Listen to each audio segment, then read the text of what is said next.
comme chaque vendredi de Carême, nous allons nous arrêter sur quelques stations du chemin de croix réalisé par sœur Mercedes de l'abbaye Sainte-Scolastique de Dourgne pour la chapelle de la maison Saint-Amaran, la maison diocésaine. 24 séquences qui ne sont pas statiques, qui vont nous emmener sur un chemin à la suite de Jésus accompagné par la Vierge Marie. La Vierge Marie figurera 10 fois aux côtés de Jésus, aux côtés de son Fils, manifestant comme une osmose entre les mystères douloureux du rosaire et le chemin de croix.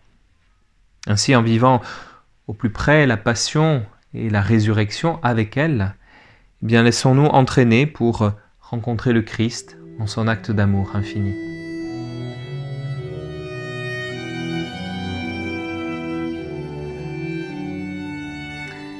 La première séquence de cette première station présente Marie apportant le pain pour le repas pascal et la première Eucharistie. Au jour de l'Annonciation, Marie a offert à Jésus le corps qui lui fit prendre notre humanité. À Bethléem, ce nom signifie littéralement la maison du pain, elle l'a mise au monde. En ce soir du jeudi saint, elle offre le pain de l'Eucharistie pour que Jésus s'offre à nous dans son corps et son sang, comme désormais à chaque Eucharistie, pour que Jésus continue cette œuvre immense d'amour. Ô Marie, accompagne chacune de nos communions. Aide-nous à croire que dans l'Eucharistie, sous les espèces du pain et du vin, Jésus se rend réellement présent. La deuxième séquence est celle du lavement des pieds. Devant ses disciples, Jésus s'abaisse complètement, jusqu'à terre.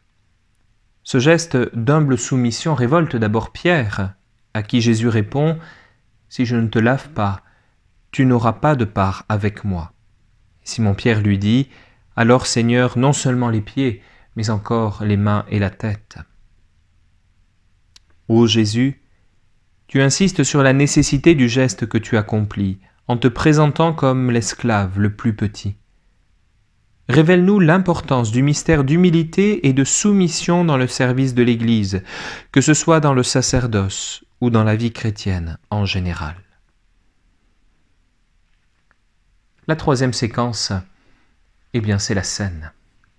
Dans ce dernier repas du Seigneur, l'Église est là, naissante, et nous voyons les apôtres liés les uns aux autres, tenant l'auréole de l'un, le bras de l'autre.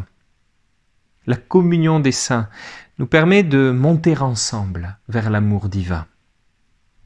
Benoît XVI disait dans son encyclique Spe Salvi, « Nos existences sont en profonde communion entre elles. Elles sont reliées l'une à l'autre au moyen de multiples interactions. Nul ne vit seul, nul ne pêche seul, nul n'est sauvé seul. » Et le Saint-Pape Jean-Paul II écrivait lui aussi « Les apôtres qui ont pris part à la dernière scène ont-ils compris le sens des paroles sorties de la bouche du Christ ? Peut-être pas. Ces paroles ne devraient se clarifier pleinement qu'à la fin du Triduum pascal, avec le matin de la résurrection. Ô Jésus, aide-nous à rester tournés vers toi et à entendre tes paroles d'amour. Ceci est mon corps rompu, ceci est mon sang versé. Enfin, la quatrième séquence montre Judas qui sort dans la nuit. La main dans cette poche qui renferme les pièces d'argent, Judas sort. Il se détourne de Jésus, lumière du monde, et plonge dans les ténèbres. Le pape François a dit récemment « Si Judas, après avoir trahi Jésus, avait rencontré Marie, il ne serait pas allé se pendre. » Ô Jésus, fais grandir notre amour pour toi et notre confiance en ta divine miséricorde. Père, répands les dons du Saint-Esprit dans nos cœurs. Par la passion de Jésus et à la prière de Marie, conduis-nous jusqu'à la résurrection. Laissez-vous réconcilier.